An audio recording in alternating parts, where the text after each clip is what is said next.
gbogbo ẹ̀ lájọ fọ́kàn lórí ètò ilẹ̀ Awólọ́wọ̀. Yes sir, ẹ ṣeun. ẹ pẹ̀lẹ́ kúṣẹ́. ẹ kú ojúmọ́. bó o ní ṣó ti ń yọ. bẹ́ẹ̀ni lágbára Ọlọ́run. ó hàn lójú ẹ̀ kó ń yọ.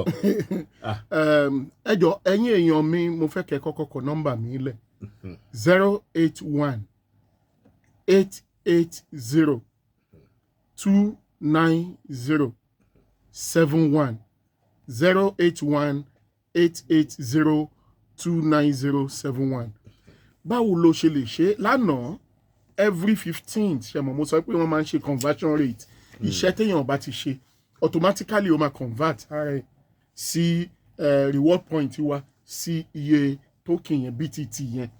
lónìí àwọn èèyàn á ti rí i pé ó ti gbé iye BTT tí wọ́n ní tó bá lọ tẹ wallet àwọn tó ti ń ṣe tó bá lọ tẹ wallet wà á ti rí ń bẹ̀ ṣùgbọ́n iye tó níyẹn multiply ẹ̀ by 0.01 kí ló máa fún ẹ ṣó ti tó ẹ jẹun ṣó ti tó ẹ tà ṣó ti tó ẹ sọdọ lọ́rọ̀ kí ló dé tó wá fẹ́ kánjú kí ló dé tó òkú dúró de irú oṣù tó ń bọ̀ ń sìn April 25 ní next month kó dúró kó jẹ́ ká gbọ́ ṣé ọjọ́ yẹn náà máa list tán bá ti list nǹkan tó fẹ́ tà ní 0.01 ń sìn 0.5 ni nígbà yẹn so nǹkan àkọ́kọ́ ni bẹ́ẹ̀ ni so èmi ń sọ fáwọn èèyàn kì í ṣe owó tèmi fẹ́ fi jẹun lèmi ń wá owó tí mo fẹ́ fi là òun lèmi ń wá.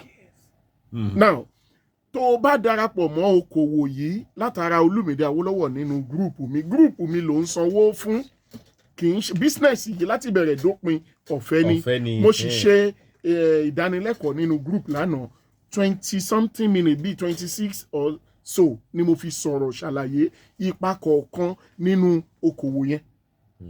ẹni tí ò bá wá gbọ́ ṣá mọ̀ pé tó bá pè yín pé òun ò gbádùn kinní yẹn a jẹ́ pé lára àwọn tó wà ní gúrùpù mi tí wọ́n fọ́lò ojúṣe mẹ́ta tí wọ́n gbọ́dọ̀ ṣe.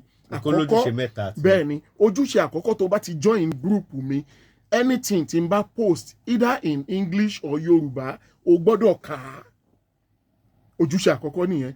ojúṣe kejì ká ní o tí ẹ wá lọ school o kàwé mo fẹ́ lọ bẹ̀rẹ̀ àlàyé tí mo ṣe yẹn kí ló dé tó o farabalẹ̀ kó gbọ́ láti bẹ̀rẹ̀ dópin. obìnrin kan sọ fún mi pé Mr. Awólọ́wọ̀ ẹ sọ fún wa pé 15,000 pé but nítorí pé kinní kan lónìí ká san 99,000 mọ́ níbo ni mo ti san 99,000 9,999 naira.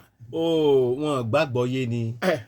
so gẹ́gẹ́ bí nǹkan tó mọ̀ tó bá ti lè sórí ìwọ effort ẹni àgbẹ̀ ni òun ni seed tó fẹ́ gbìn business yìí ní orí ilẹ̀ tó fẹ́ gbìn seed yẹn sí o wá ní ìdí a good horticulturist àgbẹ̀ tó máa dá ẹ lẹ́kọ̀ọ́ tó máa guide ẹ irú ẹ̀ l'Olúmídé Awólọ́wọ̀.